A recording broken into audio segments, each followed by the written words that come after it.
Question 29 talks about what's happened in the transport of organic compounds in plants.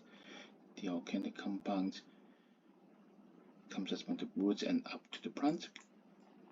So the source is near the roots. What's happened there? In the roots, the minerals, the organic compounds are absorbed into the roots by active transport. This active transport of minerals make the mineral content inside the roots high, making its water content low. So there is a big hydrostatic pressure between the soil nearby and the roots.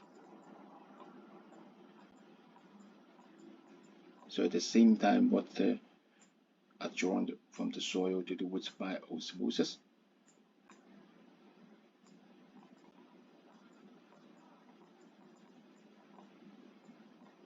So both the minerals and water are absorbed at the root.